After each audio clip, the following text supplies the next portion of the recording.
Merci beaucoup pour votre fidélité, merci pour votre engagement et merci pour ce temps de la grâce. Baissons la tête pour la prière. Papa, merci pour ta grande bonté renouvelée en nous. Merci pour comment tu nous aimes tant. Merci parce que nous sommes tes enfants et tu voudrais que nous puissions écouter ta parole et que ta parole, qui est l'autorité finale du croyant, nous amène à l'obéissance complète à ta voix pour marcher dans la vérité, dans la justice tous les jours de notre vie et parvenir à ce glorieux royaume au nom de Jésus. Père, merci parce que tu le fais. Aide chacun de nous maintenant. Au nom de Jésus, nous avons prié. Amen. Amen. Alors, aujourd'hui, nous voulons entamer ce message dont le titre est « Une invitation spéciale venant du ciel ». Une invitation spéciale venant du ciel. Allons dans Ésaïe, chapitre 55. Nous lisons le verset 1. Il dit là-bas, « Vous tous qui avez soif, venez aux eaux. Même celui qui n'a pas d'argent, venez, achetez et mangez. Venez acheter du vin et du lait sans argent, sans rien payer. » Alléluia. Ça, c'est extraordinaire.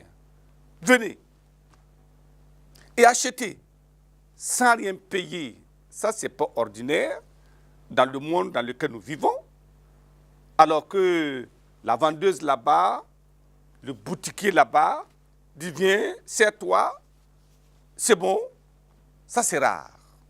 Mais Dieu nous invite, vous qui avez soif, soif de quoi? Vous avez soif de la justice. Vous avez soif de quoi? Soif de la vérité. Vous avez soif de quoi? Soif du ciel. Dis venez. Parce que quelqu'un a déjà payé. Oui, Jésus a tout payé. Il dit venez. Il a payé à l'avance. Il a payé de sa vie. Il a payé à travers sa mort sacrificielle, vicariale, pour nous amener à prendre gratuitement. Il dit, acheter du vin, du lait, ça c'est la grâce abondante qui coule du calvaire, que chacun peut aller chercher sans rien payer. Dieu n'a pas besoin de mérite. Il n'a pas besoin que quelqu'un vienne dire, voilà, je suis capable. Non, il dit que tout ce que nous faisons, tout ce que nous possédons, c'est vraiment de l'abomination devant sa face tant que nous ne sommes pas venus à la croix. C'est cela. Venez. Quel appel, quelle invitation. Jésus est le seul qui a tout payé à l'avance pour ses invités. Et je prie que ce jour-là, vous soyez l'invité de Marc, de Jésus, et que vous veniez, que vous achetiez, et que cette grâce abondante de Dieu vous soit accordée. Une grâce immense, une grâce incommensurable, une grâce incompréhensible. Oui, incompréhensible parce que cette grâce est capable de tout faire dans l'homme. Changer son cœur, transformer sa vie, l'amener de la méchanceté à la bonté, l'amener du péché à la justice, l'amener du mensonge à la vérité. Cette grâce est là disponible. Y a-t-il des soupirants? Alors nous allons considérer 3 points dans le message. Premièrement, nous parlons des assoiffés de la justice invités. Si vous êtes assoiffé de la justice, vous êtes un invité de marque du Seigneur. Deuxième point, nous verrons les affligés et les désespérés invités. Est-ce que vous êtes affligés? Êtes-vous désespérés? Vous êtes les invités du Seigneur Jésus aujourd'hui. Troisièmement, nous parlons de l'accomplissement des promesses pour les soupirants. L'accomplissement des promesses de Dieu pour les soupirants. Êtes-vous soupirant aujourd'hui? Êtes-vous allaitant à l'étang, comme la biche qui court après les courants d'eau. Si c'est ça le cas, alors soyez rassurés, il y aura l'accomplissement des promesses de Dieu dans votre vie. Premier point, les assoiffés de la justice invités. Matthieu, chapitre 5, le verset 6. La Bible dit là-bas, heureux ceux qui ont faim et soif de la justice, car ils seront rassasiés. Êtes-vous assoiffés? Quand vous vous êtes couché sur votre lit, où vont vos pensées? Quand vous êtes au milieu de vos employés, quelles sont vos pensées? Quand vous êtes en interaction avec votre partenaire, quelles sont vos pensées? Quand vous êtes dans la famille, quelles sont vos pensées? Qu'est-ce que vous cherchez? Quand vous êtes en train de commercer, qu'est-ce que vous cherchez?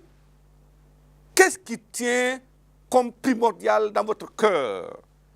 Il dit heureux ceux qui ont faim et soif de la justice, car ils seront rassasiés. Ma prière est que vous ayez faim et soif de la justice de Dieu, et Dieu vous rassasiera au nom de Jésus. Première chose que nous voyons, d'abord, si nous avons offensé Dieu, oui, parce que si nous sommes dégoûtés des mauvaises choses que nous faisons, et maintenant, après avoir offensé Dieu pendant tout ce temps, à travers les transgressions de sa parole, quand vous mentez et vous sentez une tristesse profonde en vous-même,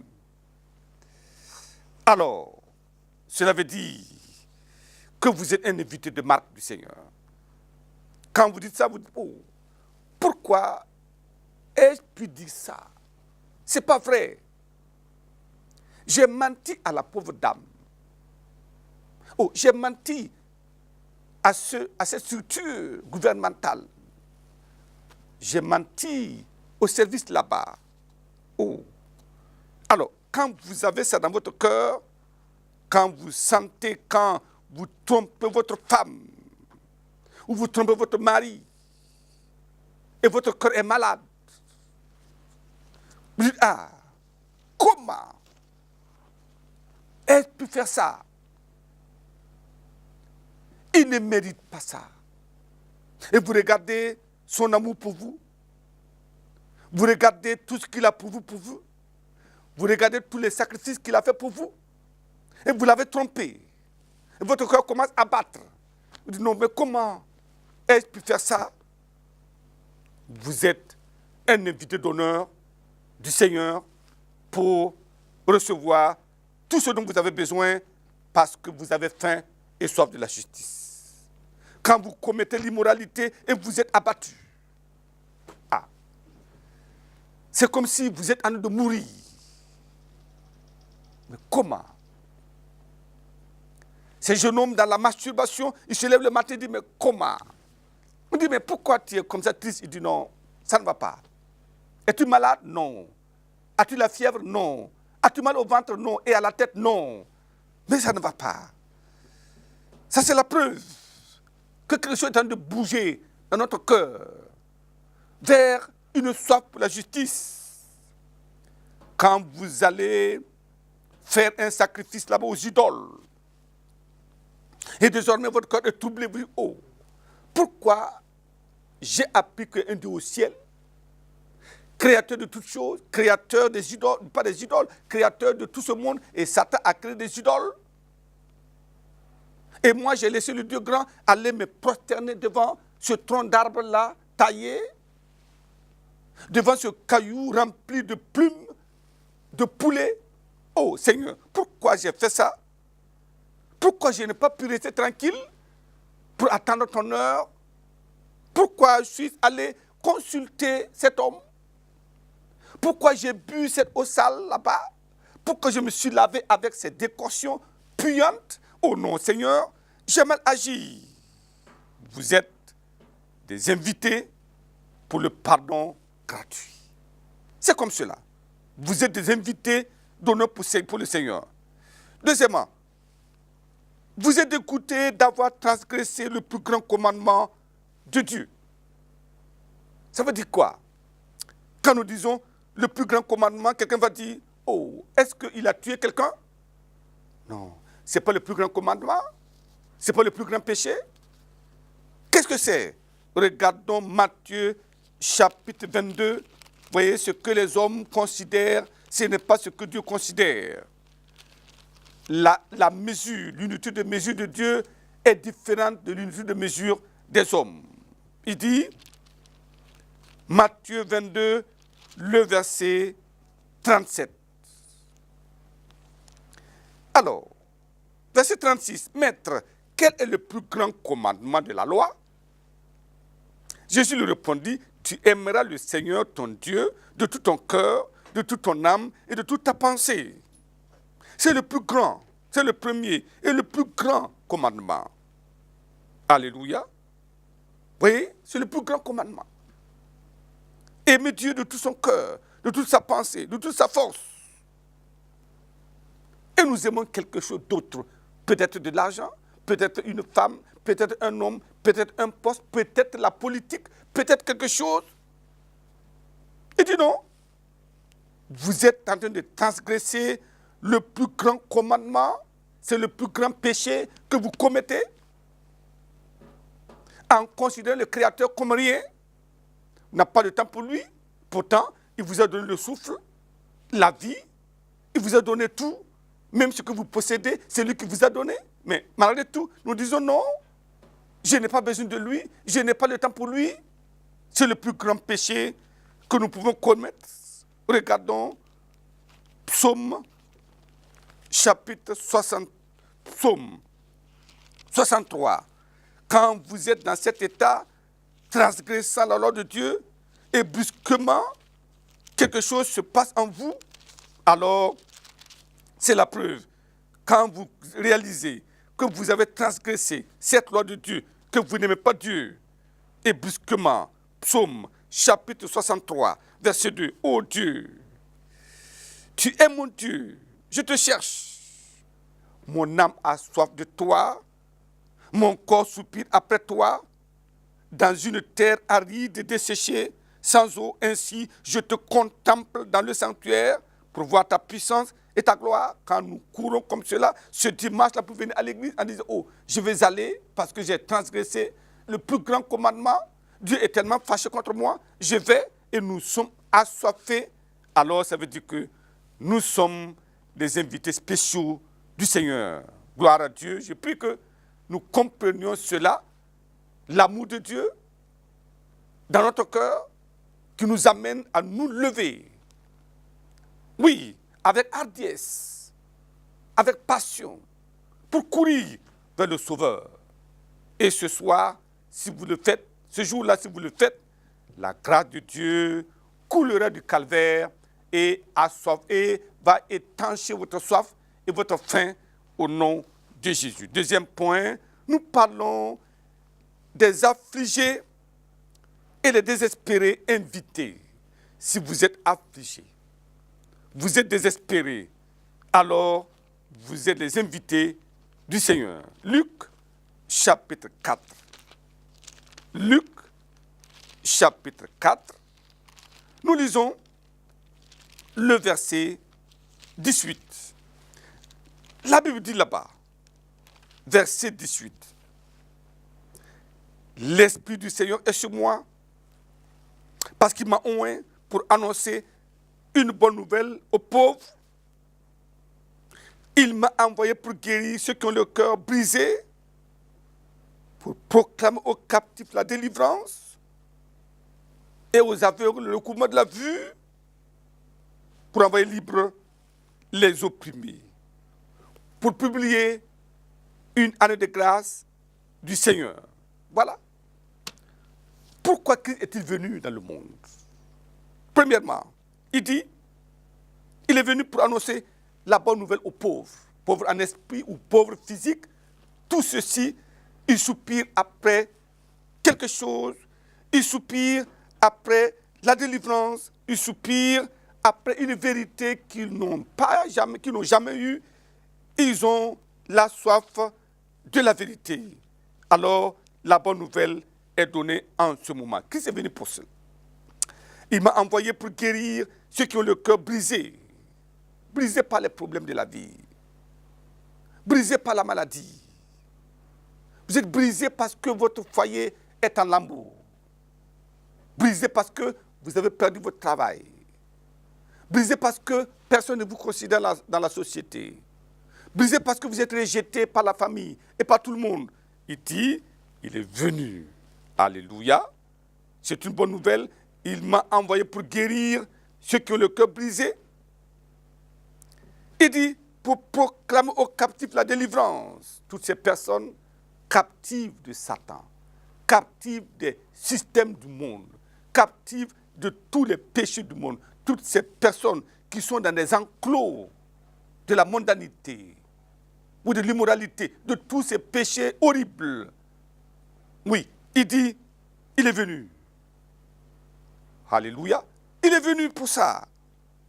J'ai plus que vous compreniez ce qu'on appelle un invité spécial du Seigneur. Et j'ai plus que vous receviez l'invitation. Et aux aveugles, le recouvrement de la vue. Êtes-vous aveugle physique? Ou aveugle parce que vous ne comprenez pas? Vous lisez la Bible, vous ne comprenez pas. Ça, c'est des situations de faim et de soif pour la justice. Il est venu pour ça. Pour qu'il y ait le recouvrement de la vue. Dieu va le faire en ce jour-là. Il dit, pour avoir libre les opprimés. Êtes-vous opprimé par quelque chose? Il est venu pour vous rendre libre. C'est pour cela qu'il dit, les assoiffés et les désespérés invités. Il est venu pour une grâce excellente. Et cette grâce est suffisante pour tout le monde. Cette grâce est suffisante pour tous les problèmes. Cette grâce est suffisante pour toutes les situations. Pourquoi rester là-bas, cloisonné, en train de pleurer, de gémir, alors que la solution est là, déjà? J'ai pu que Dieu nous ouvre les yeux en ce moment pour envoyer libre les opprimés, pour publier une année de grâce du Seigneur. C'est fini. C'est l'année de grâce. Il dit au verset 21. Alors il commença à leur dire, aujourd'hui, cette parole de l'Écriture que vous venez d'entendre est accomplie. Tout est accompli. Aujourd'hui, il est monté à la croix. Il a tout payé. Il nous dit de venir simplement. Des invités d'honneur à la table de réjouissance du roi des rois et du Seigneur des seigneurs. Cela nous amène au troisième point, l'accomplissement pour les soupirants. L'accomplissement des promesses de Dieu pour les soupirants. Quand vous êtes soupirant, vous verrez la puissance de Dieu à l'œuvre dans votre vie. Regardons Jean chapitre 5, le verset 5 au verset 9. Verset 5. Là se trouvait un homme malade depuis 38 ans. Cet homme était malade. 38 ans. Y avait-il pas de docteur? Certainement. Mais pourquoi? Jésus l'ayant vu coucher et sachant qu'il était malade depuis longtemps, lui dit, veux-tu être guéri? Souvent Jésus vient à nous-mêmes. Il a posé la question à cet homme. Veux-tu être guéri? Le malade lui répondit, Seigneur, je n'ai personne pour me jeter dans la piscine quand l'eau est agitée et pendant que j'y vais, un autre descend avant moi. Ce n'est pas la question. La réponse n'est pas celle-là. Veux-tu être guéri? Vous voyez souvent, les gens ne comprennent pas. Veux-tu être guéri? Oh, imposez votre main sur moi. Alors faites ceci, payez une messe pour moi. Veux-tu être guéri? Gloire à Dieu. Il dit, veux-tu être guéri? Il n'a pas dit quelle est la méthode. Il faut dire, oui, je vais être guéri simplement. Il ne comprenait pas le langage de Jésus. Il ne comprenait pas la compassion de Jésus. Jésus l'a vu depuis longtemps. Cet homme était en train de souffrir. Il voit comment il court à gauche, il n'y a pas de solution. Il a dit, maintenant, il faut que j'aille. Il y avait beaucoup de malades là-bas, mais Jésus n'est pas allé ailleurs. Il est venu le voir. Jésus vient à vous en ce jour. Quelle est votre situation? Veux-tu être guéri? Voulez-vous être guéri? C'est tout ce que Dieu a dit. Jésus a parlé une fois, c'est terminé. Alléluia. Maintenant, Jésus, voyant qu'il ne comprenait pas, il dit, lève-toi. Lui dit Jésus, prends ton lit et marche. Aussitôt, cet homme fut guéri, il prit son lit et marcha. Voyez ça, les invités d'honneur. Jésus est venu à lui. Veux-tu être guéri? Veux-tu être sauvé? Veux-tu être délivré des oppressions de Satan? Veux-tu aller au ciel? Veux-tu la grâce surabondante? Gloire à Dieu. C'est la question, elle est simple.